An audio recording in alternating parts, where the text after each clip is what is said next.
Hello, hello. Welcome to Be Bold America. I'm your host, Jill Cody. Our program today is Natural Consequences, Intimate Essays for a Planet in Peril. Natural Consequences is a collection of 42 environmental essays. These essays variously encourage readers to get out in nature and restore our relationship to the land in order to better recognize the challenges of climate change. Collected into 6 sections, these personal narratives explore the threats of fire, drought, development, and fracking. These essays are thoughtful vignettes and are fascinating historical interpretations that clearly lay out our challenges, and they offer local, regional, and global solutions to reduce the natural consequences of our actions. We have big things to do.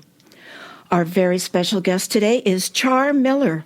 Char is the W.M. Keck Professor of Environmental Analysis and the History at Pomona College. Professor Miller is a publicly engaged historian and widely active in efforts to address environmental issues and provide historical context to climate change. He is the author of over 15 books and has written numerous op-eds and commentaries for the Washington Post, Los Angeles Times, and the San Francisco Chronicle. Welcome to Be Bold America, Char. Well, thank you, Jill, so much for having me. Well, I've been looking forward to this discussion because next to democracy, the climate crisis is my next love or challenge or right. Passion project or whatever, right, or button. Right, and they're deeply interconnected, as it turns out. Aren't they? So, Char, to begin, just to follow up on that, I wanted to ask your opinion about how you think the midterm results will affect future climate policy. In other words, Char, if you were going to write an intimate essay today, what would you say? Yeah, so, part of what I took away from the midterm elections was really focused on state legislatures, not so much the Congress, although the congressional results were for those of us who were Democrats, were a hell of a lot better than most people anticipated. And so I think and we'll have to wait until December 6th to see what Reverend Warnock is returned to the Senate. But if he is, that gives the Democrats a really powerful voice, body to continue to do the work that it has been doing, and makes it much more difficult for members of its own party to sort of disrupt some of the work that the Biden administration and Congress has done. So on that level, I'm pretty hopeful. But even more so, my wife and I and others were deeply involved in state legislative actions, not in California, because the California legislature has been pretty progressive relative to others, but trying to stabilize elections in Pennsylvania, Michigan, Wisconsin, in Arizona, and Nevada. And it turns out, as I think the book is sort of driven by this story at one level, it's far more important to focus on local things like legislative initiatives at the state level, as we have learned from the abortion struggle, than it is necessarily to focus on the midterm elections at the national level, in part because these are the places where we live. And we have probably a bigger bang for the buck and really a greater impact if that's where we put our time, money, and energy. Well, working for municipalities for much of my career, I also think at the local level, the city council level can be very impactful Huge. As well. Yeah. And how do you think the House, having gone to the Republicans, how do you think that's going to affect our climate policy?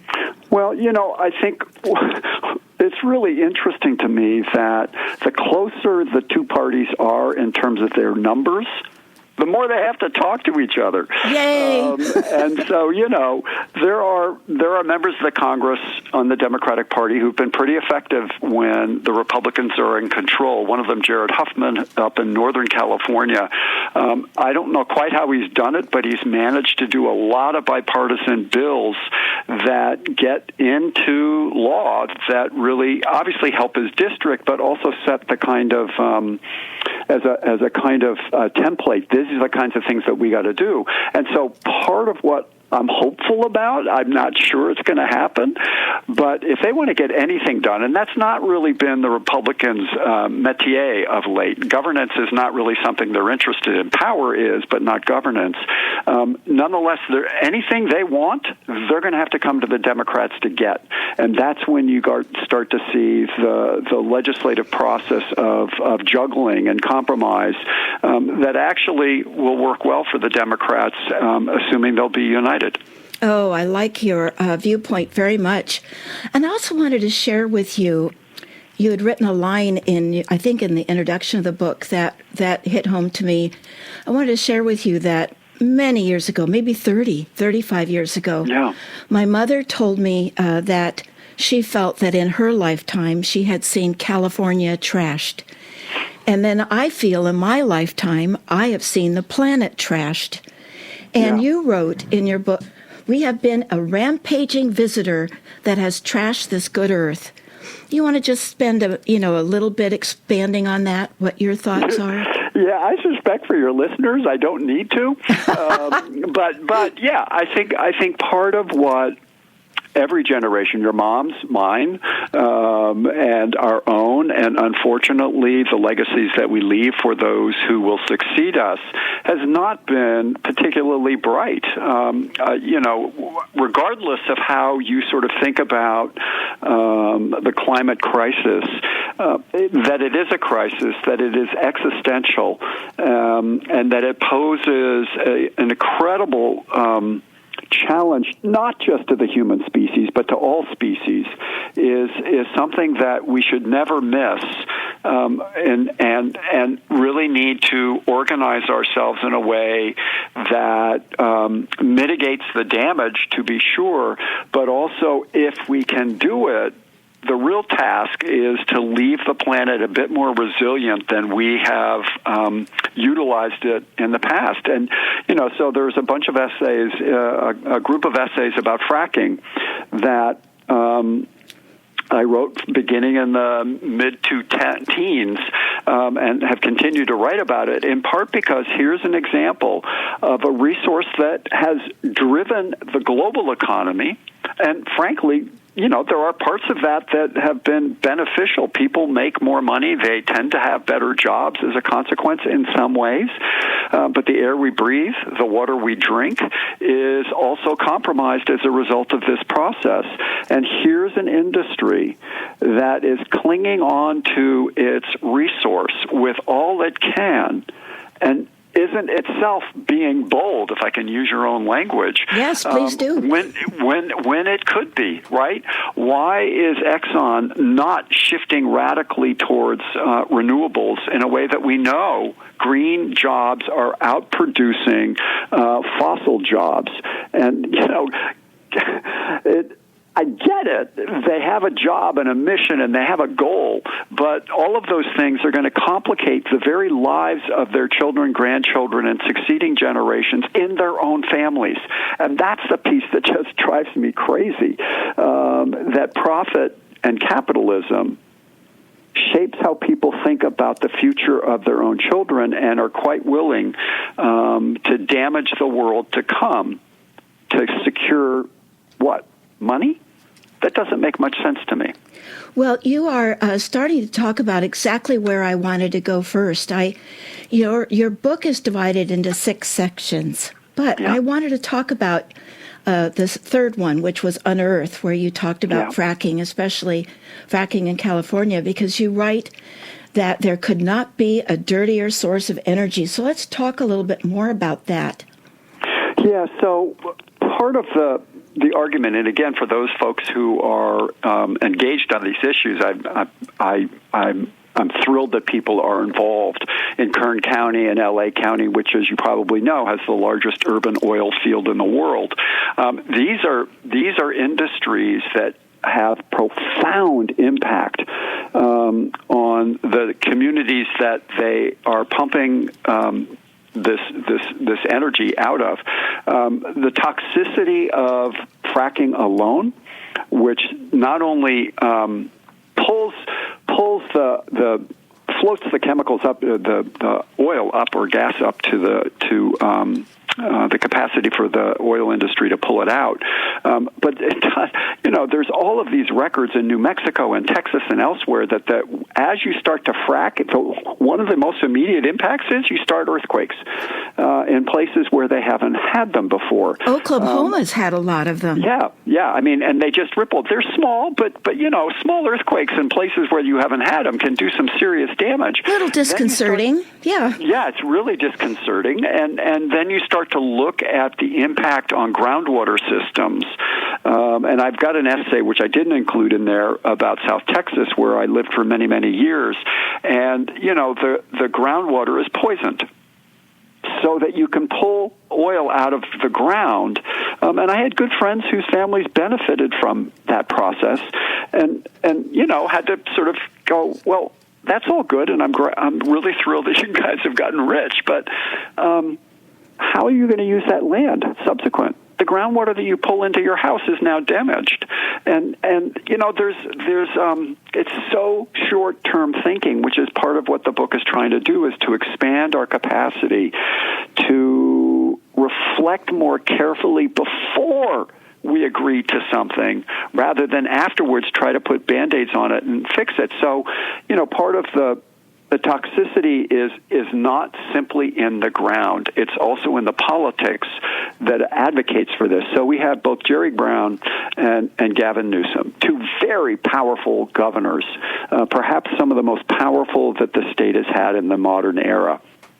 And they are, let us say, very careful about how they deal with oil and gas in the state, because it generates an enormous amount of tax dollars for the state. But it also generates this incredible level of sacrifice on the part of those who live within the vicinity of these places. And Kern County is a great example, and a horrible example, of a sacrifice zone. Areas in L.A., Brea and other pumping stations in and around Southern California.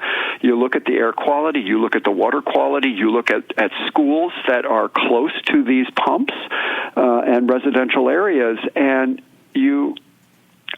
I'm just devastated by the consequences of this and the politics that allowed it to happen. But there are also points of hope. One of my former students, Monica Embry, who is driving the political energy within the Sierra Club to transform these urban and in Kern County oil fields, to shut them down when they are too close to housing, too close to schools and churches and communities, and is having an extraordinary success in L.A. County. The county has agreed that it will work to sort of slowly extricate itself from the industry. Communities along where the oil wells are also rallying. And Monica isn't alone. She's this incredible coalition builder. But I love having my students know that here's a set of dilemmas, and here's an agent of change, which is what we have to be if we want to change these processes. And if nothing else, natural consequences could also be titled change agents. But I wanted to get the consequences in there as a way to reflect the urgency and then tell the stories of how people have fought against these very damaging systems. Well, I wanted to share that just last week, California's Attorney General Rob Bonton filed a lawsuit against 3M, DuPont, 16 smaller companies for covering up the harm caused the environment and the public from chemicals manufactured by those firms that have over the decades found their way into our waterways and our human bloodstreams. Has all been harmful to human health and the environment, yet since they knew that, they still continued to produce them for mass use and conceal their harm from the public. Let's pick up after the break. You are listening to Be Bold on KSQD 90.7 FM. Many voices, one station. Listen globally online from ksqd.org website. Our topic today is Natural Consequences, Intimate Essays for a Planet in Peril. And we're speaking with Char Miller, who is the W.M. Keck Professor of Environmental Analysis and History at Pomona College. Char is the author of over 15 books, the most recent of which is Natural Consequences. I'm your host, Jill Cody. We at KSQD thank our contributing listeners for your support. We really thank you. Our recent auction raised nearly $10,000 toward our signal expansion campaign, and the Lacey J. Dalton concert brought in a few thousand more. This all goes toward our purchase of 2 new frequencies to help K-Squid better serve the whole Monterey Bay area. If you would like to donate, please make a contribution to help finish this campaign by the end of the year. KSQD is one of 63 nonprofits to participate in Santa Cruz Gives. By giving to KSQD through Santa Cruz Gives, we become eligible for matching funds. Go to ksqd.org and click on the Santa Cruz Gives link. Thank you. We're back. Want a friend to hear this interview? Be Bold America is available as a podcast. Now you and your friends may listen from your favorite podcast platforms such as Apple, Google, Spotify, Radio Public, and many more. Subscribe for free. And we're speaking with our bold guest, Professor Char Miller. Now, Char, I also wanted to add to the toxic chemical or the forever chemicals or the secret chemicals that many years ago, I heard 2 professors talk about their book called Slow Death by Rubber Duck. And they were talking about how we're surrounded by secret chemical toxins, and that the people that develop these chemicals, fracking chemicals, others that are made for plastics and refining oil and all of that, they don't have to disclose what they are.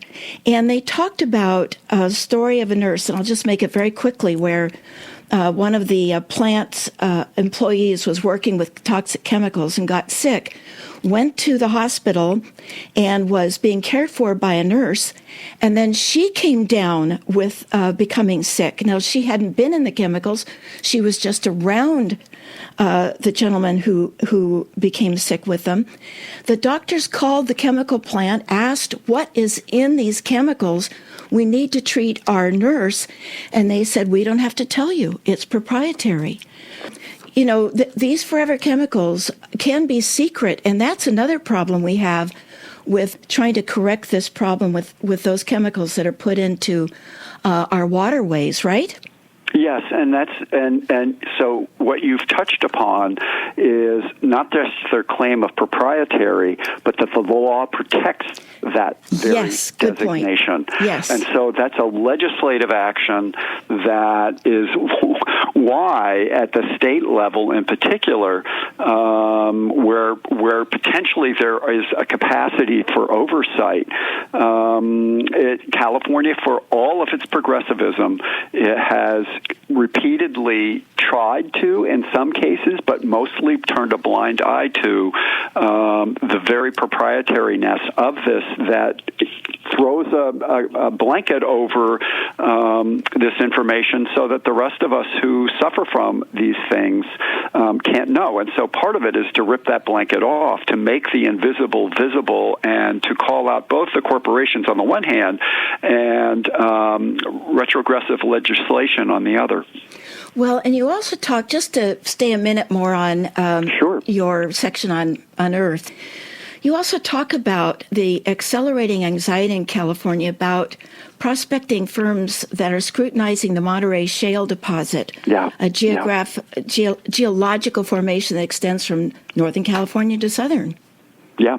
And so that's part of what was driving me as I started to look into these stories in the 2014, 2015, 16 period was not only is fracking taking place in L.A. County, which I didn't know at the beginning of this process, but also that there is a great deal of exploration up in your neighborhood because of the capacity through fracking that allows you more cheaply, in some cases, to go after oil and gas that under traditional methods you probably wouldn't do because it's too expensive to extract it.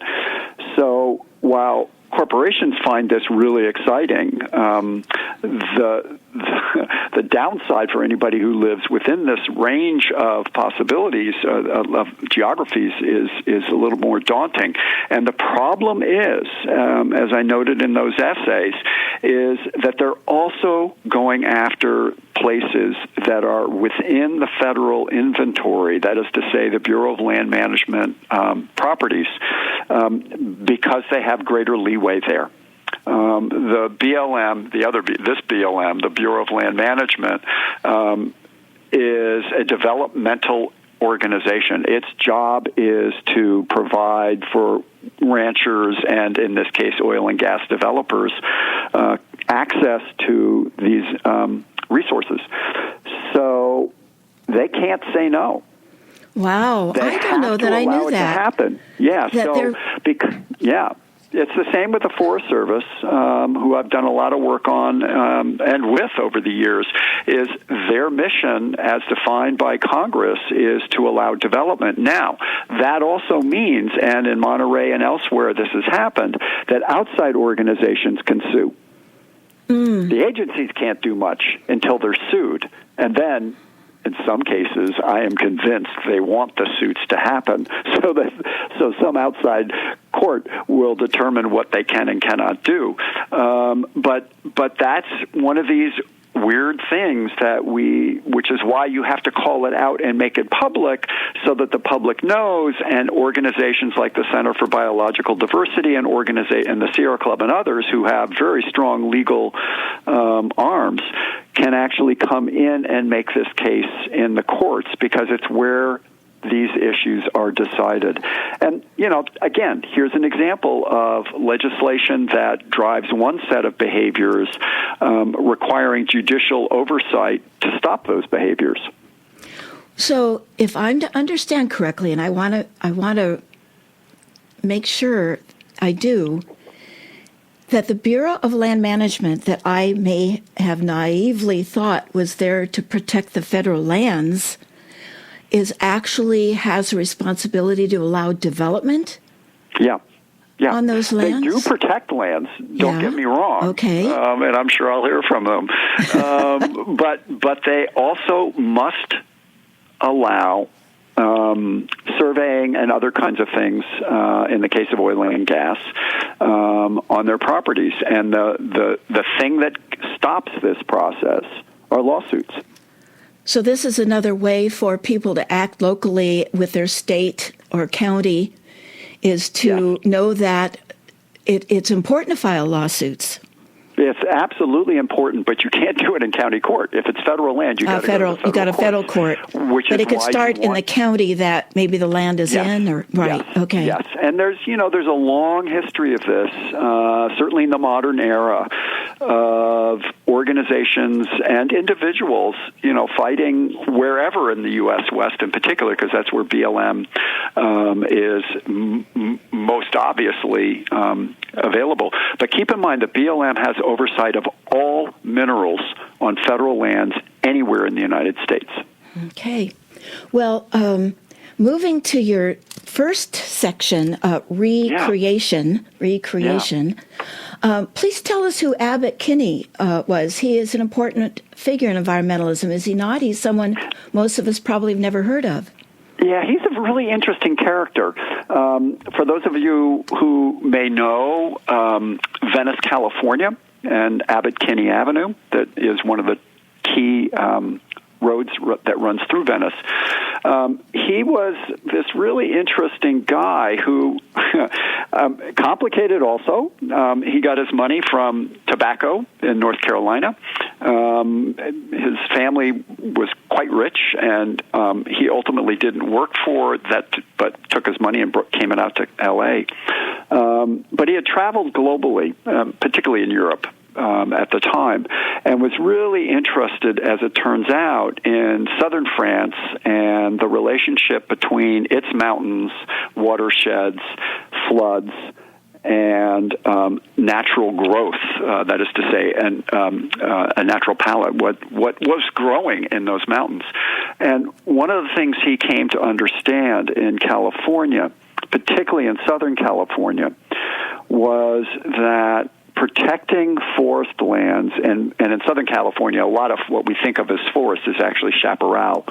Protecting that chaparral was absolutely essential to protect downstream communities.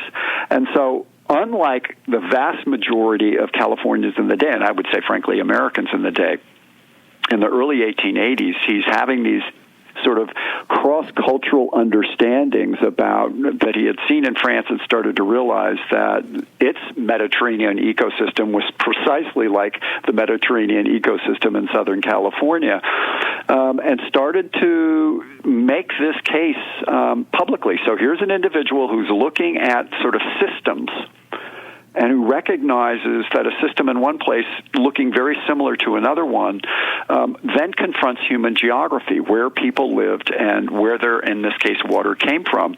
And so he started locally advocating for what would ultimately become the Angeles National Forest to protect this chaparral cover so that downstream in those valleys you could slow down floods.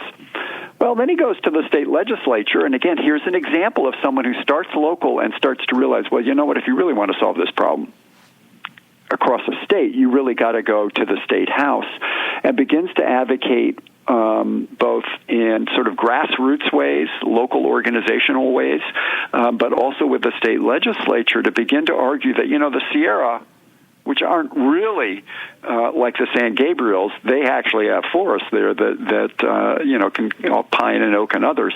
But the same principles apply. And so I talk about him as an example of someone who really understood the link between, let's call it environmental protection on the one hand, and the social benefits of that.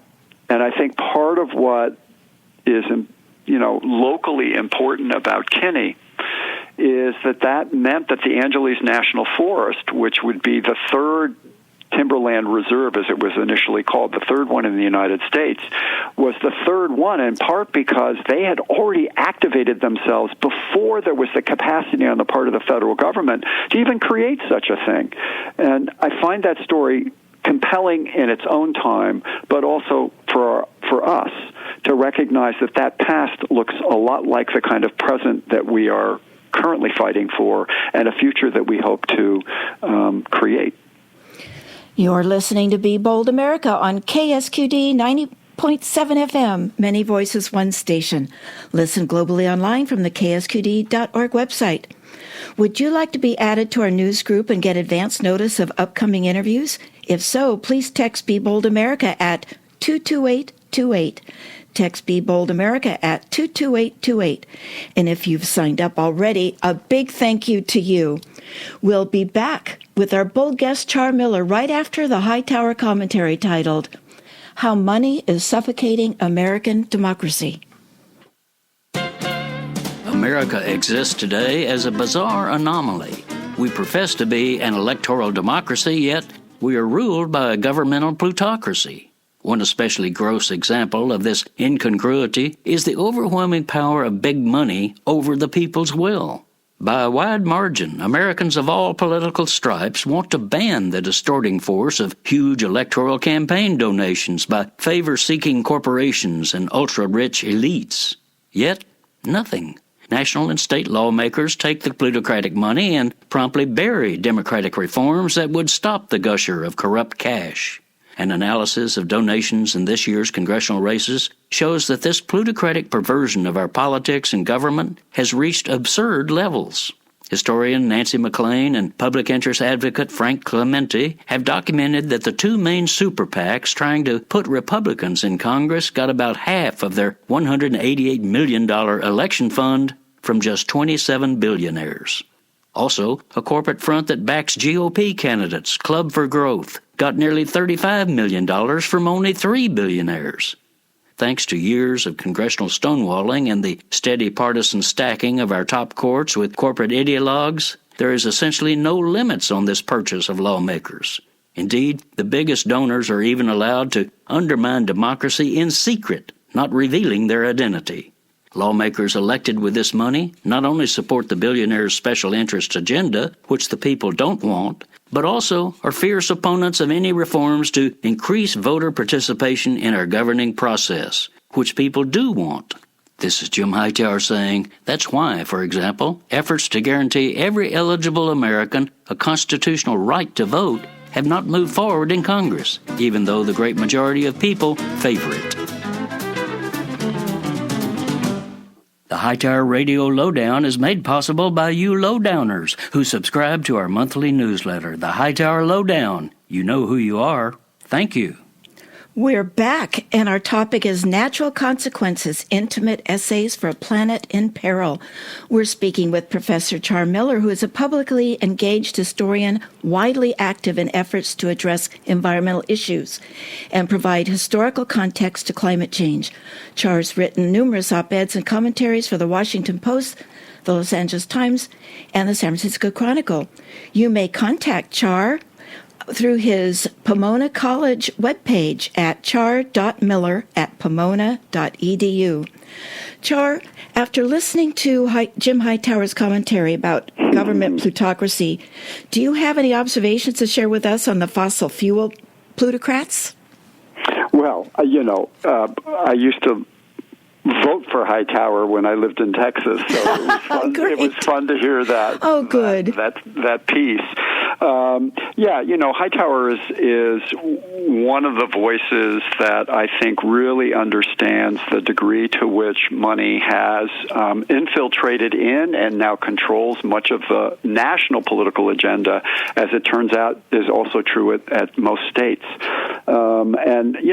It's a deeply frustrating process, but it's also a process that as you point out, is designed to protect, in the case of oil and gas, protect those industries, even as they pollute Hightower's own state of Texas, devastatingly so along the Gulf Coast and elsewhere.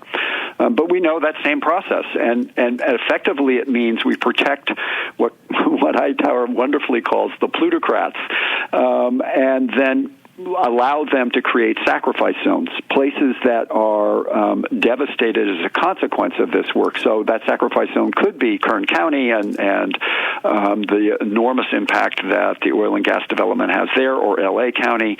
It could be, as my students are digging into, what's called nicely the logistics industry, which is to say these massive warehouses in what's called the Inland Empire in San Bernardino and Riverside County in Southern California, that simply flatten neighborhoods and take over agricultural and then produce and make it possible. Let's be clear, for us to buy things on Amazon that then fly to our house immediately or get to our homes immediately within a day or two at no cost. How's that? Mm-hmm. How's that possible? Well, it means somebody has to be sacrificed for that to work, and that includes the labor that works there. It includes those whose homes are near these diesel belching trucks and the like.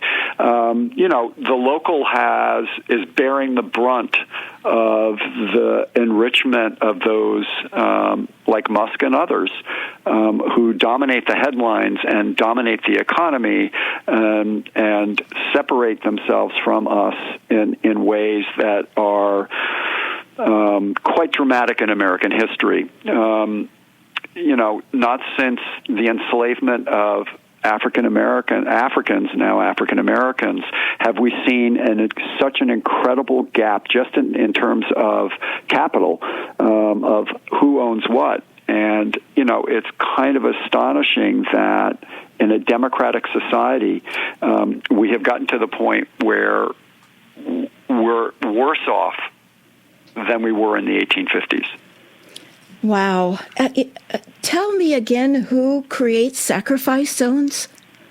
I don't know that I've heard that term before. Yeah, it's unfortunately a very compelling term. Yes. So if you think about, and let's take the Salinas Valley as an example, if you think about the use of pesticides, of fertilizers, of diesel trucks that will move these crops from one place to another.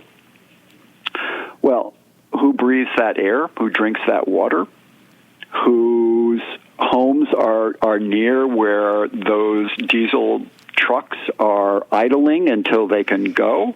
If you think about Oakland and its ports, and to a lesser extent now San Francisco, or you look at the LA port or Seattle or Portland, and you realize that those long-distance ships that are bringing all of the consumer goods from China are not only dumping waste in the Pacific, but when they dock, they run.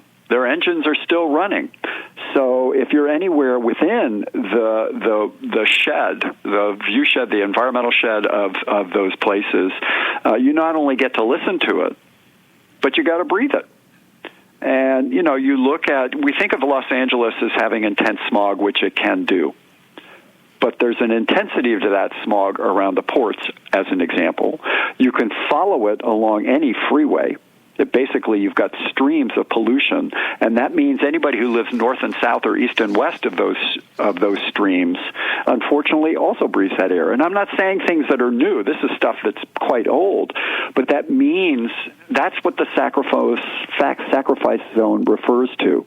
That the poor who live in apartments, maybe even rental homes next to the freeway, are going to have lungs that are much more compromised than those who live in foothills are. And, you know, again, we can think about that in a class structure and go, well, of course that's going to be the case, the unfortunate case. But it's also predicated on a system that is dependent upon capital, and those who have most of that will defend themselves and their rights to that capital, that then sacrifices those who don't have as much and don't have the political power that capital buys. Well, I think we could talk about this subject for a long time. However, another very important issue in the state of California and in our area too is your second section called Embers. And Embers is the section you write about wildfires. Can you tell us more about how veteran firefighters are stunned, how they have never before seen wildfires like the ones now? Well, yeah, I think part of what was driving these essays written over the last 5 years starts with a startling statistic, which is in 2020, 5 of the largest 6 fires in California history were burning simultaneously. I remember that. Yeah, and you were breathing it also. Yes, well, we were wearing masks outside because we were having them here, yes. Yeah, so some of this is just data, like let's look at the data and see what it tells us. Some of it is to step outside and realize that the acrid smell is not healthy for you, and some of it is to recognize that some of the major fires that erupted were so large that their smoke circled the globe. So if we need a way to think about global climate change, the fact that smoke can circle the globe and come right back to the place where it began, obviously diminished to be sure, but boy, does that tell us that we are tied together, and that anything we do at a local level has to be conceived of in terms of its impact in our home landscapes, to be sure. But you do it in part because it's going to potentially defend someone else. So part of what has been reported repeatedly across the U.S. West, and also, I must say, in other Mediterranean zones like Portugal, like Greece, and Australia, and Chile, is that firefighters, wherever they are fighting these blazes, are finding them more intense, seemingly more erratic, and perceived to be not just larger, but infinitely more dangerous, a danger that is partly predicated on other policy decisions that we have made. Most of the arguments tend to be, and are not inaccurate, that because we have fought so hard to suppress fires for the last 100 years or so, the argument goes, that we are now reaping the danger and damage from that set of policies. Fair enough. But it doesn't go far enough. And part of the thing that I add in this collection in this section in the book, is that those fires are now running into and ripping through the human geography. And that's a policy decision that is also locally derived.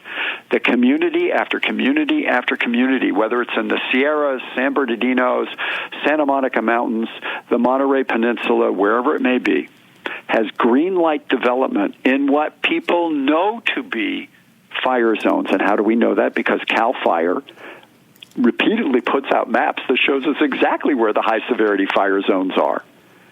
And what a shock. Counties and zoning commissioners and planning commissioners do not seem to care. Why is that? Because growth is the default.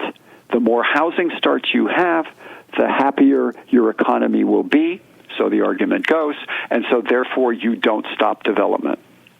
Well, Lake County, like Los Angeles County, like Monterey, like a lot of other places, are starting to realize that this is not a smart policy because it actually puts people in harm's way. And so while we will worry about all of the people who are killed, about those tens of thousands, in some cases hundreds of thousands who have to evacuate, it's all predicated on a set of decisions that small committees have made in town after town, in county after county, because they didn't have the desire, the need, the will to say no. And, it worries me enormously that a green light then ends up creating a situation in which people are fleeing for their lives if they are successful. Well, does this come into play, another essay in Embers where you say bonfire politics? Tell us about bonfire politics next couple of minutes before our break. Yeah, so part of this is part of what I've just said, that right. There is a politics about housing development, and that is separate and apart from fire management. Like, those two things should be deeply embedded with one another, and even when housing developers, and some of these developments are huge. There's one in Southern California that's been proposed and that the county has agreed to, that is effectively could produce 50 to 60,000 people who live in this neighborhood. Wow. Like, okay, let's look at that. And then you look at the map of high-severity fire zones, and it's in a wildfire grassland area. And grass is a really erratic burning thing. It just moves so quickly. The developers have done as good a job as I think a developer can do, except for the fact that it's in a fire zone. And so these homes will be sold on the basis of fire resilience with 2, maybe 3 exit points. If you shut down any one of those, you've got 60,000 people who are trying to scramble out of a place that they can't get out of. It's a death trap. So bonfire politics is a way to, catchily grab people's attention that wildfire isn't just a fire, it's a political firestorm. And that's what we need. That's within our grasp. We can do this. It's not that hard for a planning commission to say, no. But they don't. So here's another place where if you can expose some of the inequities in this process, if you can sort of make visible, again, the things that are invisible, if you can show the natural consequences of your actions, you might be able to change the dynamic. One thing I just wanted to quickly mention when we were talking about wildfires as well, and it also came from Slow Death by Rubber Duck, is that in California, we have 3 to 4 times higher flame retardant chemicals in our blood because for some reason California has had for decades a much higher requirement for fire retardants in our furniture and our clothing and all of that. And I also think of that with forest fires because a lot of what's burning, if it's hitting a house, it's all that's in the house. The carpets are made out of tires now. The furniture has fire retardant on it. Everything that is in a house is then lifted into the air that we breathe, right? Yep. Yeah. Yeah, so, we have made headway, and I have to give a shout-out to my brother-in-law, Michael Lipset, who worked diligently when he worked for the state on exactly getting those retardants out of our furniture. But those are new furniture, right? So the things that are older still have them in there. And, here are ways by which we have built our lives.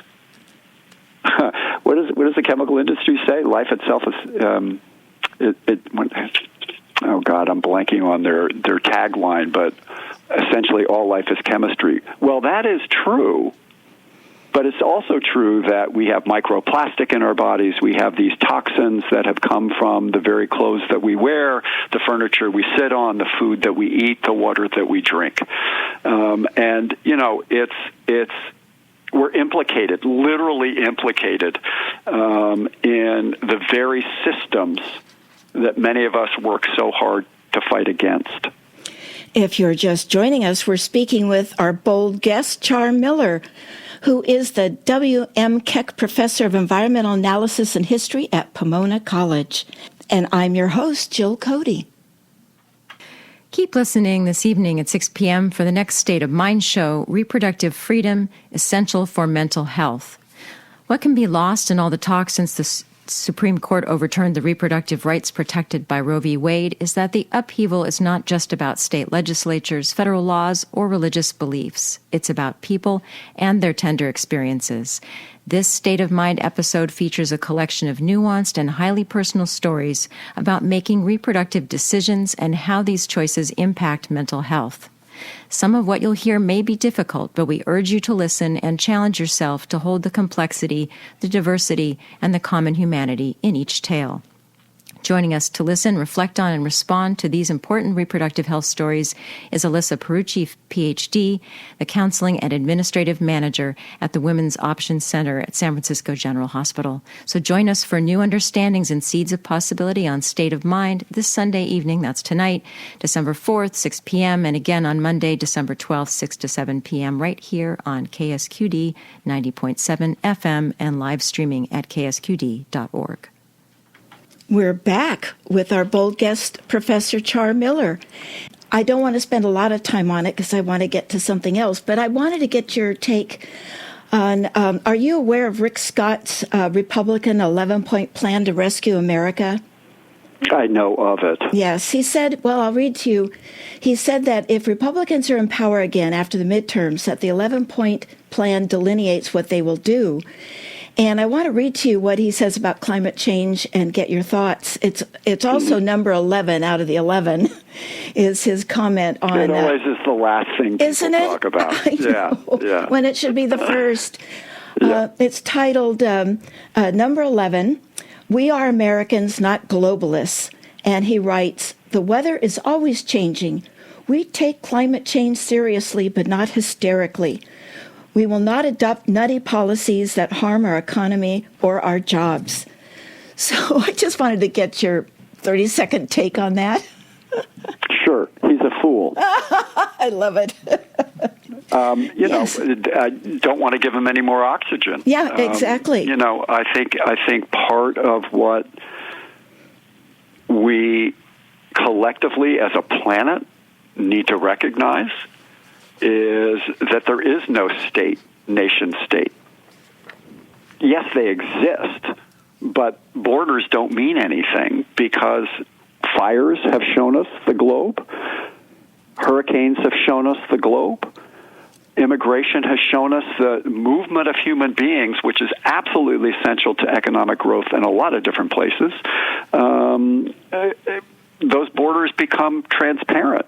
They become open. Even though we build walls, those very walls are so flimsy in the end that to have a vision of America as Fortress America somehow it was as stupid in the 1930s as it is now. I think it's important for people to be aware of this document because Mitch McConnell refused to say what they would do after the election, and then Rick Scott came in and wrote this. And it's something that I think we just need to be aware of and concerned about. Also, just quickly before we go into, what we could keep doing and stop doing and start doing, I wanted to talk about your watersheds section. When our water supply is discussed, we talk about an acre foot. What is an acre foot? Yeah, so it's the handiest term available, an acre foot, and often the analogy is, because it's the United States, of course this is how we frame it, that an acre foot is what could serve, I think it's 320,000 people. Is that right? I've got to look this up. I think that's sort of the handy notion. But so it's not anything like an acre when you look at a piece of land. No. It's just it's an acre foot. It's a lot of water. Concept. Yeah, it's an unusual concept. Yeah. 1 acre foot equals about 26 gallons, or enough water to cover an acre of land. So that's where it happens. But it could serve 320,000 people. Yeah, no, I was wrong about that. I was getting the numbers and the gallons and people. God, that would be great if an acre foot served 326,000 people. It's 326,000 gallons that covers about an acre of land, which, as I mentioned, classic American analogy, and that's about a football field. Okay, all righty. About 1 foot deep. So it's a healthy amount of water, but part of our dilemma, and California is not alone in this, is that we don't always have the acre feet we think we have, and I'm laughing, but here only again, to keep from crying, I think. Well, yeah, I think that's probably what I do, and so it only sounds hopeful. Mm-hmm. It just isn't. But I think part of what even a notion of a thing called an acre foot, that we can actually think these things through and then manage those acre feet to our best interests, is confounded by the climate, not Mr. Scott weather, that there are these larger patterns at play that somewhere is going to get the rain. It's just not going to be the U.S. West. The U.S. West has been drying out, and particularly the Southwest from El Paso to Los Angeles and north, has been drying out since the 1980s. That's one of the key reasons why we're getting these humongous wildfires. And again, they jump from place to place. This year was not big in California, but there were some pretty large fires in New Mexico. These things are going to vary, but the larger pattern is pretty clear. The current drought is expected to run up through 2030. So when we think about Oroville, when we think about the State Water Project, if you think about the Los Angeles Aqueduct, if you think about the Colorado Aqueduct that brings water into Southern California, these systems were brilliantly conceived, wonderfully engineered, cost billions of dollars, but they're inflexible. We have about 2 minutes left. Sure. And I wanted to definitely get some of your ideas on what we could keep doing, stop doing, start doing. You write that we need to be reminded that we share spaces that we think are ours alone, and that we need to live as a good guest. What could we keep, stop, and start doing to be a good guest? Well, I think some of what good guests do is pay attention to their surroundings, to those who, whether of your own species or not. And so you care for those things that matter to those who are your hosts. What you stop doing is being a jerk. Stop being Scott. Stop not being someone who is aware of the world and what it needs. And I mean the world, it can be local, it could be microscopic, it can be whatever. But I think some of this has to do with understanding yourself and what it is that really motivates you. It could be food sovereignty. It could be indigenous rights. It could be those things plus worrying about toxins. The book really is trying to navigate the interplay between the systemic issues that we confront and our personal relationships with them, and the roles that we play in pursuing them, trying to reform them, change them, but also through our consumption, as an example, just simply reinforces the capacity of Amazon and other organizations to continue to trample the planet. So some of this is to call a question on ourselves, even as we recognize that there are big systemic issues that need to be addressed. Char, I think we're going to have you back someday if you're willing, because Anytime. I have gotten through maybe half of my questions, so it has been lovely to spend this time with you on the air. You also talked about launching an educational initiative that will teach us on how to think of our homes as habitats. I wanted to make sure I threw that in. And thank you for being our bold and impressive guest today. My great pleasure. Thank you, Jill, so much. Remember to pick up Char's book, Natural Consequences, Intimate Essays for a Planet in Peril.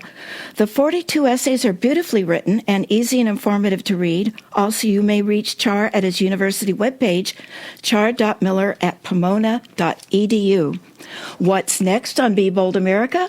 On December 18th at 5 p.m., on this special show, we will be talking about how to live a committed life. We have a unique opportunity to speak with Lynn Twist, who has shared stages with influential thought leaders such as Oprah Winfrey, Marianne Williamson, His Holiness the Dalai Lama, Stephen Covey, Deepak Chopra, Jane Goodall, Jack Canfield, and many more. And another great thought leader will join us too. Dr. Pettis Perry will be back for this very special interview. More than ever, as humans take on existential challenges facing us in a decade and beyond, we are seeking guidance on how to live so we make a difference in the world. Lynn Twist demonstrates how a commitment to a purpose larger than yourself can enliven and empower you, enable you to see new possibilities, to turn breakdowns into breakthroughs, and engage in effective action. So join us for Living a Committed Life, Finding Freedom and Fulfillment in a Purpose Larger Than Yourself on Be Bold America, December 18th at 5 p.m. Remember, Be Bold America is available as a podcast. Now you may listen to the show anytime for free by subscribing through your favorite podcast platform. I want to give a special thank you to Be Bold America's program engineer, Eliza James, and our station's program director, Howard Feldstein. You're listening to KSQD Santa Cruz, many voices, one station. Listen worldwide online at ksqd.org. Stay tuned for State of Mind. My name is Jill Cody, and thank you for listening to Be Bold America. Until next time, keep, stop, start.